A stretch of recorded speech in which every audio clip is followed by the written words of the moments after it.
Abu Dhabi विच ओभर जो ड्राइवर खां सिवा गाॾी हलाइण वारो पहिरियों शहर बणिजी वियो। अबू धाबी में तैयार कयल हेलीकॉप्टर जी पहिरीं कामयाब परवाज़ मुकमल थी वई। हेलीकॉप्टर 250 किलोग्राम वज़न 700 किलोमीटरनि ताईं खणी वञण लाइ क़ाबिल आहे।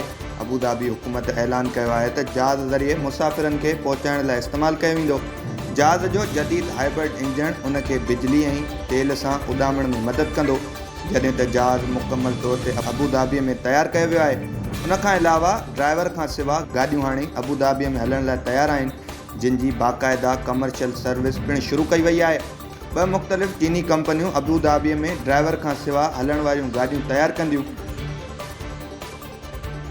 ISPR मूजिब ताजिकिस्तान जो दिफ़ा वारो वज़ीर कर्नल जनरल साबिरज़ादा अॼु GHQ पहुची वियो। ताजिकिस्तान जो दिफ़ा वारो वज़ीर फील्ड मार्शल आसिम मुनीर सां मुलाक़ात कई। ॿिन्ही मुल्कनि विच में मफ़ादनि, इलाक़ाई सिक्योरिटी ऐं ॿतरफ़ी दिफ़ाई ताउन ते तफ़सीली ॻाल्हि ॿोल कई वई। Field marshal Asim Munir Tajikistan जे दिफ़ा वारे वज़ीर सां लाॻापियनि खे वधीक मज़बूत करण ऐं फ़ौज विच में ताउन वधाइण जे पंहिंजे अज़म खे वरजायो आहे।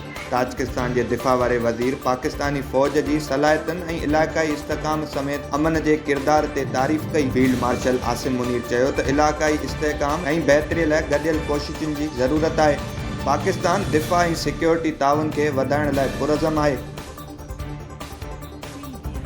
जस्टिस अमीनुद्दीन ख़ान वफ़ाक़ी आइनी अदालत जो सरबराह बणिजी वियो। जस्टिस अमीनुद्दीन वफ़ाक़ी आइनी अदालत जो पहिरें सरबराह तौरु उहिदे जो हलफ़ खंयो। सदर आसिफ अली ज़रदारी जस्टिस अमीनुद्दीन खे उहिदे जो हलफ़ खणायो।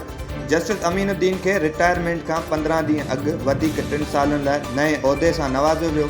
सदर ऐं वज़ीर आज़म जी तजवीज़ ते जस्टिस अमीनुद्दीन खे मुक़ररु कयो वियो।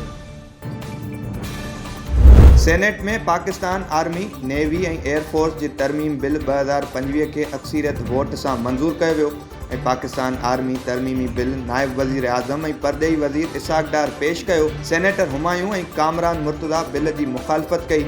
मुख़ालिफ़ धुर जे मेंबरनि चयो त बिल खे स्टैंडिंग कमेटीअ ॾांहुं मोकिलियो वञे। इसाक डार चयो त 27वीं आइनी तरमीम खां पोइ आर्मी, नेवी ऐं एयरफोर्स एक्ट में तरमीम करण जी ज़रूरत हुई। आर्मी, नेवी ऐं एयरफोर्स एक्ट में तरमीम कई वई आहे। जस्टिस मुसरत हिलाली वफ़ाक़ी आइनी अदालत जो जज बणिजण खां इनकार कयो। ज़रियनि मूजिब जस्टिस मुसरत जे नाले ते संदसि ख़राब सिहत जे करे ग़ौर न कयो वियो।